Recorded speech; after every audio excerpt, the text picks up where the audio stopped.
Yeah, for those of you who do not know, I'm Kalpana Vijayavarathan from the Faculty of Education, University of the Faroe Islands. Picking up on certain comments in this forum yesterday, I was made particularly aware of the lack of diversity in this group. And therefore, I am going to take the liberty of a 5-minute introduction where I have a captive audience and I get to share my personal story. So there is a parallel narrative in my existence as an immigrant in Faroe society. I grew up in the mountain town of Uti, Nilgris, Blue Mountain, or Second England, as it was referred to, in a school that had an English principal and 60% of the staff were English. English is my L1. The rest of my family have Tamil as L1. And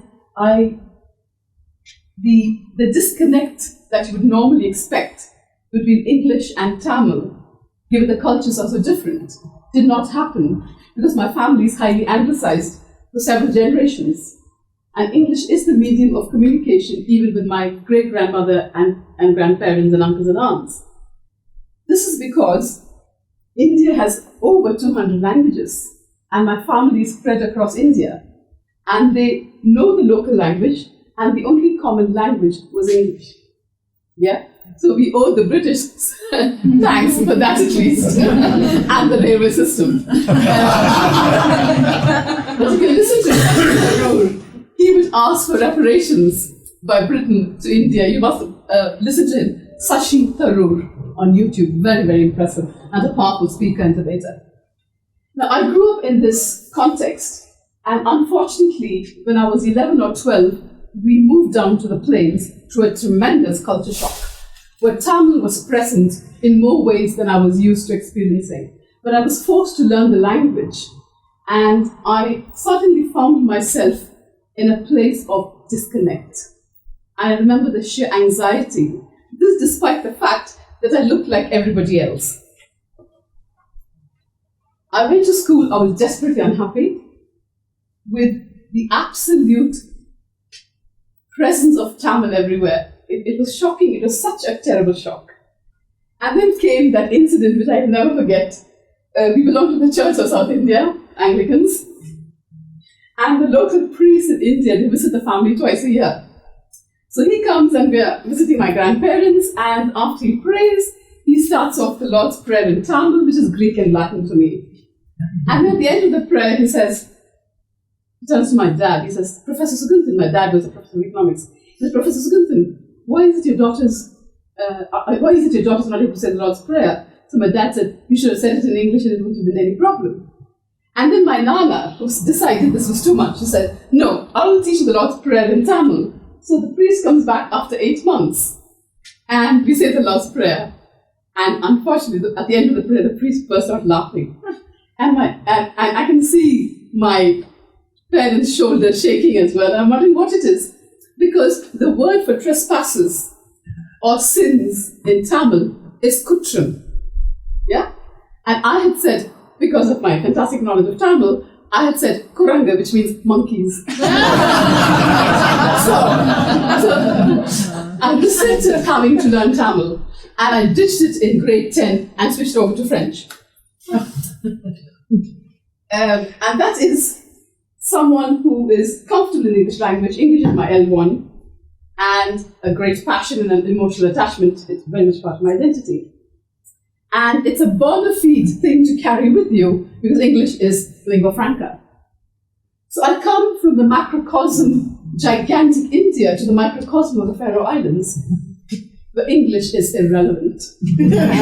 So not only do I look different, I'm no longer in a comfortable space in terms of language and identity. And I have to master a minuscule language, the sheer insult of it. And the barrier that dropped almost physically. I said, there must be people who speak the English language. Why on earth would I, go down to that level? So the culture shock was tremendous to begin with. And the fact that I had to recreate my identity. No longer was I someone who at the age of 23 was assistant professor at the university. At the age of 27, 28, I'm already someone who's struggling to survive in a foreign society. Yeah? And my strand of narrative is necessarily negative because I see myself as a failure. Someone who at the age of 23 was assistant professor and at the age of 59 has just become an associate professor. So the professional suicide that I committed by moving to the Faroe Islands is a narrative that dominates my consciousness. The parallel narrative, I am the poster child for immigration in the Faroe Islands. So, as in the identity that I struggle with, which is the cause, I think, of my professional suicide, I'm the poster child for successful integration. Right? So this is the dual strands of narrative. And this narrative had a strange turn because roughly 5 years ago, I was contacted by a few fellow immigrants. They said, Kalpana, yeah, well and good that you have made it. And I'm thinking, made it? Certainly not. Said, you made it, but no time to be resting on your laurels. What are you doing for the immigrant population? And you know, academics, we're not particularly useful, isn't it? So I said, okay, what can I do? And then I started to look into inclusion, social justice and equity in education. And it opened a world that made meaning to my experience. Yeah. So in my space of language and identity, my lived experiences suddenly started to resonate in a meaningful manner. Yeah. So I'm fairly new to the field, but I'm very conscious of the fact that English, which I love very much, was brutally brought home to me that I'm poor at it. When I was in part of this session yesterday, being away from an English-speaking milieu, simplifying my language for my students and colleagues whom I speak to, when I have to speak English, I'm pretty fluent in Faroese, I suddenly realized, my golly, my English has stagnated. And that was a shock yesterday.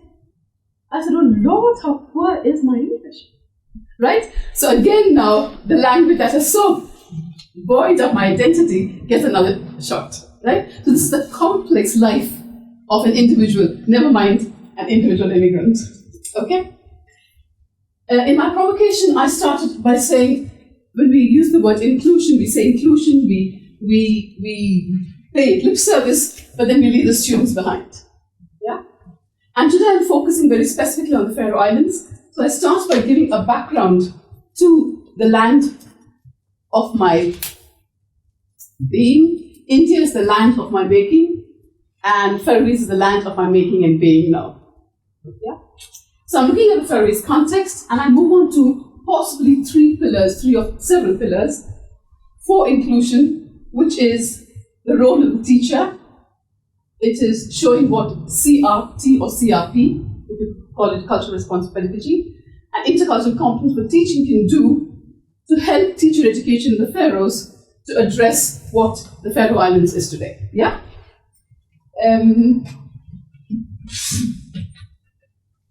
The population of the Faroe Islands is 54,000, about 54,000. We have 107 nationalities and over 50 languages.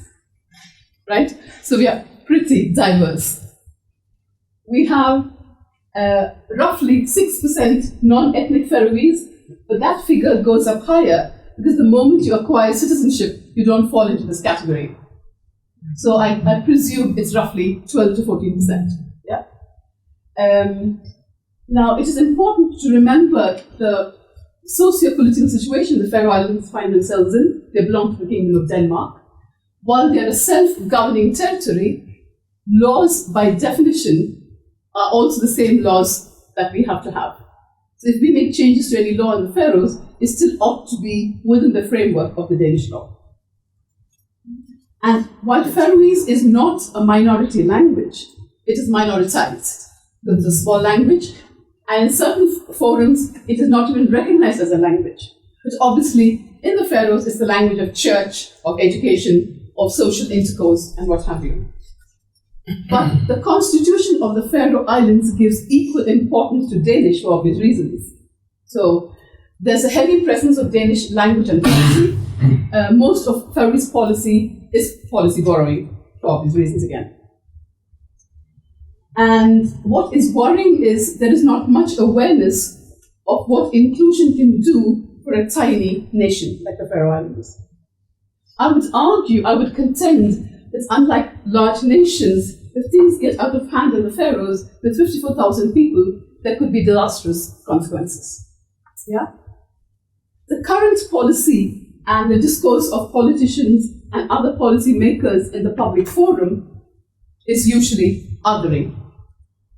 And the dominant culture and language are highly prioritized, as they ought to be, particularly the language. But the assimilative stance, it only kind of underscores the fact that we're still talking of us and them. And when you have us and them, there's no question of equality, if you will. There's certainly no understanding of what the other can offer us, and vice versa. So I see that there's a potential loss in the way we look at the competencies of people in the islands if we don't acknowledge that the Faroe society is diverse. Because Faroe society is multicultural, multi-ethnic, and multilingual, and there's no running away from that at all. So, unfortunately, the Faculty of Teacher Education looks at prospective pre-service teachers, and that's what you refer to as student teachers, I presume. Yeah, pre-service teachers as a danger and a threat to the Faroese language and the preservation of Faroese culture. So we are very, very, very harsh on the entry requirements for people who do not have Faroese as their work. And while I appreciate that stance is understandable given the size of the nation and the size of the language, I also contend if the citizens of the country cannot fully contribute to Faroe society with their multicultural ethos, so what are we going to have then? A mainstream culture with several subcultures, which can be potentially very difficult for the Faroes to cope with in the long term. If I look at the teacher as a pillar, and why do I do that? Because whether we like it or not, our teacher cognition, the way we think and believe and do things, are impacted by our cultural identity. Yeah? And in the classroom, we agree there's a power balance between us and the students, regardless of whether the university level students or junior school students. So our cultural perspectives and beliefs tend to dominate the classroom, and even more so if we are ethnic Faroese, right? Perhaps it's a little different with us who are not ethnic Faroese. So those, the cultural baggage, if you will, and not necessarily in a negative sense, has an impact on what we do and say in the classroom. Which is why it's important for us to have this intercultural consciousness, a knowledge, an awareness, and an attitude of respect, understanding, and curiosity towards the culture of the other. And how can we help teachers to be inclusive? And here you have Villegas and Lucas talking of how teachers can be empowered through social cultural consciousness, through having a positive, affirmative attitude to the diverse classrooms they have, and the commitment and skills to act as change agents. I want to pause here. Teaching as leading has long been an area of research. As teachers, and Patty would say, we are the single most significant factor in student learning. We cannot run away from that responsibility. So because we tend to manage the classroom, we choose the syllabus, we choose the text, we choose how we are going to evaluate the students. So we have tremendous power. But what we should be thinking of is how can we make the classroom a meaningful teaching, learning environment for student voices to be heard, respected. How many of us in the classroom tend to ask display questions or closed questions as they're called?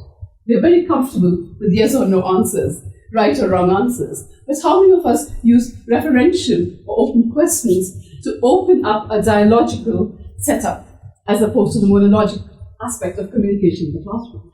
So unless you allow diverse voices of students, regardless of diversity in terms of culture or ethnicity, all students must have a voice. If you don't give students voice in your classroom, you rob them of their agency.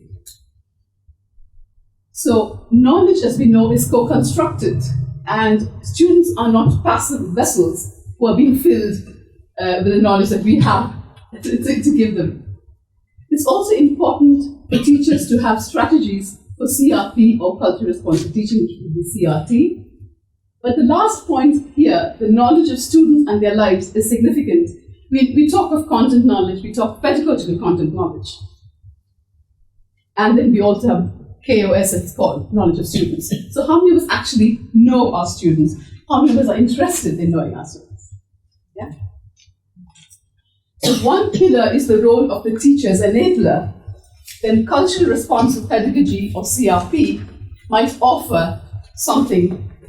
So a kind of, it may empower the teacher when faced with a diverse classroom. And though in my focus I'm thinking of immigrant students, is just as applicable. This inclusion is inclusion of all children, regardless of anything and everything. I can give you an example. You can read the quotations for yourselves. But the example that I'm going to give you is of a Slovakian family in Tórshavn. At the end of the academic year, the kids had just come from Slovakia and they'd come straight into 7th grade. At the end of the academic year, they'd gone to the staff room with a bunch of roses to give to each individual teacher who had taught them that year. And the class teacher, or the contact teacher as we call them, comes out of the staff room and says, "What is this?" And the children explain that they've come to give roses. And she burst out laughing. She said, "We don't do this in the Belarus." Yeah. So it is, you have to understand what the student is doing and where the student is coming from. If you can't take a clue from anything else, they certainly should have taken a clue from the fact these are students of foreign origin. Yeah? So the parents were devastated, and we happened to meet them in some context, and they mentioned how bad and embarrassed their children felt. What they were saying was, they're saying thank you. Yeah? So in the Faroes, it is not common to do that, but that is no reason for the teacher to laugh. So what happens is, you look at that key phrase there, you use cultural knowledge as a scaffold to connect what the student knows to new concepts. Think of the solo approach, right? You add on, you connect the cognitive connections. Nothing is absolute. So it's important to remember that. And be open when you speak of prior experiences, be open and share with your students and enable them to share their stories. So you realize there is no single story that is valid and acceptable. And I particularly like that last quotation from Frey. To create a learning environment conducive to all students, no matter their ethnic, cultural, or linguistic backgrounds. What I would perhaps say is to create a learning, teaching environment. Yeah? Conducive to all students. So, what research says is that CRP enables us to have a more positive classroom, a classroom where everyone feels accepted and feels safe, and we know how important that is for learning. But it also does something else, and that's what is, I think, interesting. It enables teachers to understand diversity, to understand meaning-making, to understand where the students are coming from. And in so doing, it enables students to be motivated. You think of Ryan and Dacey's 2000 article where they speak of the self-determination theory, yeah? Where intrinsic motivation is important. So we can promote all that if we are aware. Please focus on the last two quotations there. A culturally competent teacher is aware and respectful of the importance of values, beliefs, traditions, customs, and other aspects of his or her student's culture. Is also aware of the impact of own values, beliefs, and culture on interactions with others, and takes all these factors into account when educating students. right? And that is ultimately the selling point, the USP, or the unique selling point for CRP. If we move on to a possible other pillar, it would be intercultural competence for teaching. And there's a very nice definition there. It enables instructors or teachers to create interaction, to create a dynamic learning teaching environment, which is in the context of understanding where your students are coming from and looking at differences, not from a deficit position, but as something exciting and showing curiosity to explore and therefore be inclusive. So what do interculturally competent teachers do? They are open to various ways of knowing, and they're reflective practitioners. Scandinavian cultures love that phrase, the reflective practitioner. And why are you a reflective practitioner? In my provocation, I asked you, how many of you think of all the students in class when you design a test, for example? I have a Filipino student, otherwise my students are all ethnic Faroese, and I had written a question for them to explore, to reflect on, and I said, in Faroese schools, bar Philippine schools. Within 10 minutes of getting the question, the student says, the Filipino student says, could I please have a word with you, Kalpana? I said, yeah, no problem. So I leave the classroom with her and she says, thank you so much. The word, just the word identifying was enough, she said. And I said, you're the only person and the first person to do it. I've been in this organization now for 2 years, right? It's a simple thing, but it matters. It doesn't require extra effort. It just requires being thoughtful. So we use students' cultural and linguistic resources as enablers. We don't say, okay, you don't speak Faroese correctly. We use what you can and encourage you to do better. We listen, we are meaningful listeners to cultural experiences. We use opportunities and pockets of discussion to ensure that every student has a voice, including the student who is interested in creating havoc in the classroom. I have 2 students, a girl and a boy, in my pre-service classroom, and every session they start up a lively discussion which engages everyone, and no topic is taboo. And I give them the first 10 minutes of the classroom to finish that, calm down, and get ready. So it's making place. It's not seeing students as a disturbance. So in an academic year, I stand in front of my classroom below 30% of the time. It's my students who take the floor. And because I'm an immigrant, I have a natural advantage. I get away with doing crazy things. I get away with saying, if you have to be half mad to be in the teaching profession, you can't take yourself too seriously. But what it also makes clear for them is there is something other than the Faroese way of doing things. There's something of value to get from the kind of professional Kalpana is, within or without the classroom. And interestingly, a former student of mine last year did her B.Ed thesis on intercultural awareness in teacher education. She interviewed all the teachers and all the students, and they'd heard of it only in my classroom. And that's interesting because it draws back again to me and my sense of identity. People expect me to have answers to these issues, which meant that I entered this field of exploring this field of research. And people seem to think just because I'm an immigrant, I'm naturally qualified. If there's an immigrant student in another faculty having problems, the student guidance counselor will call for me, say, go and speak to Kalpana. I mean, as Shakespeare's Malvolio said, some are born great, some become great, and some have greatness thrust upon them. I have all kinds of ideas thrust upon me because I'm an immigrant and competences that I don't really have. So what can Faroese teacher education actually do? I think our problem right now is we're so caught up in the cycle of othering, there is an awkward silence surrounding the issue. You mentioned earlier on the lack of representation of diverse ethnicities in the teaching profession in Scotland, and in the Faroes it's a lot worse. So we don't even make the effort to challenge the idea that pre-service teachers of non-ethnic Faroese backgrounds are a danger to Faroese language and culture. It's just the norm. Slowly there's a dialogue starting, but it's not going very far. Now, if we look at teacher education, we prepare our pre-service teachers to work vertically and horizontally. So at all levels, I think, be it the strategic or the tactical or the operational level, there should be an awareness of all this for our pre-service teachers.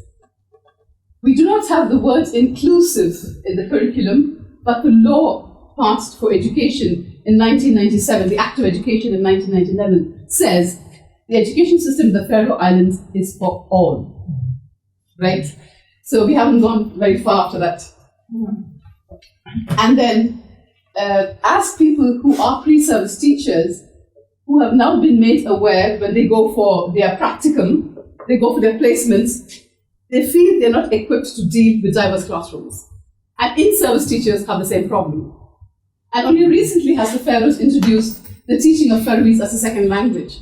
So we're slowly starting, but we're not moving quickly enough because we are leaving a lot of students behind. We speak of inclusion and forget inclusion does not mean occupying comfortable spaces. It means a lot more than that. Yeah? And are we ready for the discussion in the Faroe Islands, of course, is the $1 million question. Thank you.